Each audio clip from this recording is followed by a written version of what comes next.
Eklavya study point में आपका स्वागत है। और आज हम अपनी टेस्ट सीरीज़ से 5वां चैप्टर लेके आया हूँ मैं।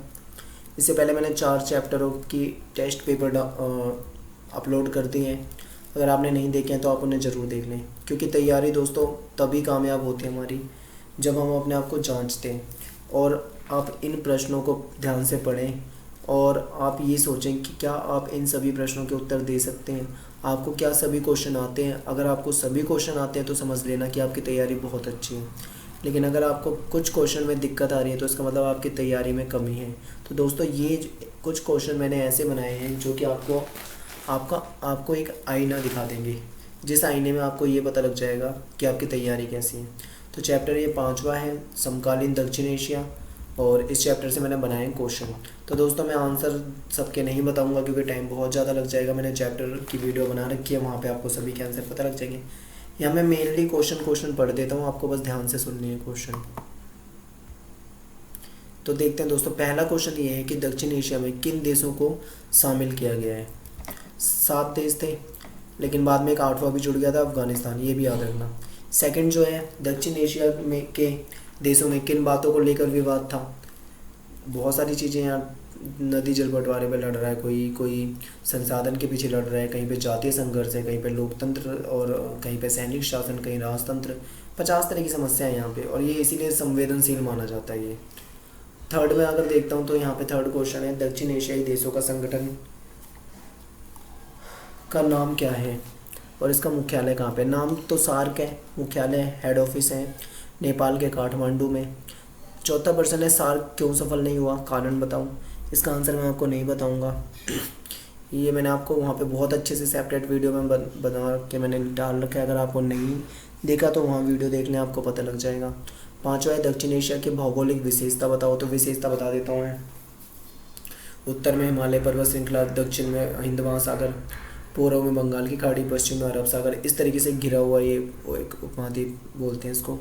ऐसे 2 देशों का नाम बताओ जिनमें आज़ादी के बाद से लोकतंत्र कायम है, भारत और श्रीलंका। दक्षिण एशिया के 2 देशों के नाम लिखो जहाँ पे सेना और लोकतंत्र दोनों तरह का शासन है। तो ये है पाकिस्तान और बांग्लादेश। फिर 8वां प्रश्न जो है वो ये है कि किन 2 देशों में राजतंत्र था, नेपाल में और भूटान में। कौन सा देश सल्तनत हुआ करता था, मालदीव।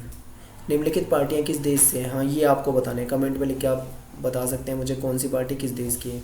कुछ में तो आपको नाम से ही पता लग जाएगा, इतना आसान है। पाकिस्तानी पीपल्स यानी पाकिस्तान की होगी, बांग्लादेश नेशनल पार्टी यानी बांग्लादेश की होगी। लगभग आपको बहुत ही आसानी से पता लग जाएगा।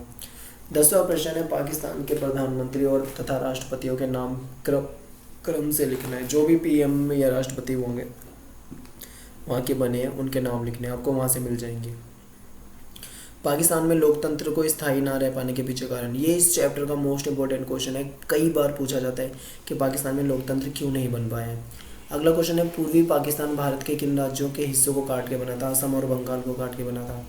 पश्चिमी पाकिस्तान और पूर्वी पाकिस्तान किन बातों को लेकर दबाव बना रहा था, अपनी उर्दू भाषा थोप रहा था उन पर, यही था। अगला क्वेश्चन है, बांग्लादेश का निर्माण कैसे हुआ। शेख मुजीब कहाँ के नेता थे, बांग्लादेश के ही नेता थे शेख मुजीब। और बांग्लादेश का निर्माण मैंने इस पर वीडियो बना रखा है, वहाँ देख लेना। और बाकी आप एनसीईआरटी की बुक में पढ़ सकते हैं। बहुत बड़ी कहानी है ये, थोड़ी इतनी बड़ी भी नहीं है पर इतनी छोटी नहीं है कि मैं आपको यहाँ पर बता पाऊँ। 15वां क्वेश्चन है, किसने बांग्लादेश नेशनल पार्टी बनाई और इन्होंने कब चुनाव जीता। ये मेरे ख्याल से जियाउर रहमान नाम होगा इनका, जनरल जियाउर रहमान, इन्होंने करा था। इसके बाद अगला, बांग्लादेश में कब से लोकतंत्र कायम है। बांग्लादेश में 1991 के बाद से लोकतंत्र कायम हुआ था। नेपाल में राजतंत्र के खिलाफ कब जनता ने विद्रोह किया। ये 1990 के दशक में था और 2006 में सफल जन विद्रोह हुआ था। नेपाल के राजा ने कब संसद को भंग किया। 2002 में भंग कर दिया था। कब बहाल किया, 2006 में किया था। अगला प्रश्न है, श्रीलंका में संघर्ष किन किन के बीच है और किस बात पर विवाद है। तो ये जातीय संघर्ष है यहाँ पे, सिंगली और तमिलों के बीच में। और लिट्टे का पूरा नाम बताना है। भारत ने कब शांति सेना भेजी थी, 87 में भेजी थी। कब वापस आ गई, 89 में आ गई, बिना लक्ष्य हासिल किए आ गई। तो ये सारी बातें आपको सारी मैंने बना रखी हैं। अगला क्वेश्चन है, किन 2 स्कैंडिनेवियाई देशों ने युद्धरत दोनों देशों का समझौता करवाया। ये इंपॉर्टेंट क्वेश्चन था। इसमें नॉर्वे और आइसलैंड 2 देश हैं जिन्होंने समझौता करवाया था। और इसके बाद अगला क्वेश्चन है, सबसे पहले दक्षिण एशिया में किस देश ने उदारीकरण किया अर्थव्यवस्था का। तो ये श्रीलंका ही है इसका जवाब। भारत में अब तक कितने युद्ध हुए हैं, कब कब हुए। अच्छा, भारत और पाकिस्तान के कितने युद्ध हुए, कब तक कब हुआ। 4 युद्ध हुए। पहला 47-48 में हो गया था, दूसरा जो हुआ था 65 में हुआ था, तीसरा 71 में हुआ था, चौथा 1999 में हुआ था, 1999, यानी कि चारों युद्ध याद रखने हैं। अगला क्वेश्चन है, कौन से युद्ध के दौरान जम्मू कश्मीर का कुछ हिस्सा पाकिस्तान को चला गया, जिसे POK कहा जाता है। ये पहले युद्ध में हो गया था। दूसरा है, अगला क्वेश्चन है कि भारत पाक के बीच किन किन बातों को लेकर विवाद है। इस पर भी काफ़ी टॉपिक है, सारा मैंने बना रखा है। भारत ने 1998 में तथा पाकिस्तान ने उसके कुछ समय बाद कहाँ पर परमाणु परीक्षण किया। भारत ने राजस्थान के पोखरण में किया था, पाकिस्तान ने बलूचिस्तान की चकाई की पहाड़ियों में किया था। भारत सरकार तथा पाकिस्तान सरकार ने एक दूसरे पर क्या आरोप लगाए। आरोप बहुत सारे हैं, आप वहाँ से पढ़ लेना। सिंधु जल संधि कब हुई, 1960 में हुई थी। किन की मदद से हुई थी, वर्ल्ड बैंक की मदद से हुई थी। किन दो देशों के बीच में हुई थी, भारत और पाकिस्तान के बीच में हुई थी। अगला क्वेश्चन है, पाकिस्तान की खुफिया एजेंसी का नाम बताओ। ISI, आपने कई बार सुना होगा।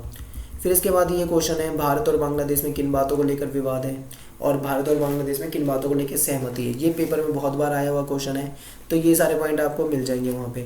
भारत के नागरिक किस देश में बिना वीजा के जा सकते हैं, नेपाल में जा सकते हैं। भारत तथा भूटान के संबंध बहुत अच्छे हैं, आप लिख सकते हैं इसके बारे में। सार्क का पूरा नाम बताना है, साफ्ता का पूरा नाम बताना है। इसकी स्थापना कब हुई थी, सार्क 85 से काम करना शुरू करा है। साफ्ता 2002 में लाया गया था, 4 में हस्ताक्षर हुए थे इसमें, और शायद देख लेना 2006 में से ये लागू है। और साफ्ता कब बना था, कब हस्ताक्षर, अच्छा ये सारे क्वेश्चन मैंने बता रखे हैं, मैंने आंसर बता दिया है। अगला क्वेश्चन है, दक्षिण एशिया के बाकी देश भारत पर क्या आरोप लगाते हैं। तो ये सारे जो क्वेश्चन बनाए मैंने दोस्तों, ये इस चैप्टर को कवर करते हैं, पूरे चैप्टर को। अगर आप इन प्रश्नों के जवाब जानते हैं तो दोस्तों समझ लो आपकी तैयारी अच्छी है। आपको अगर ये मेरा वीडियो पसंद आया तो आप मुझे लाइक करके बता सकते हैं, कमेंट कर सकते हैं।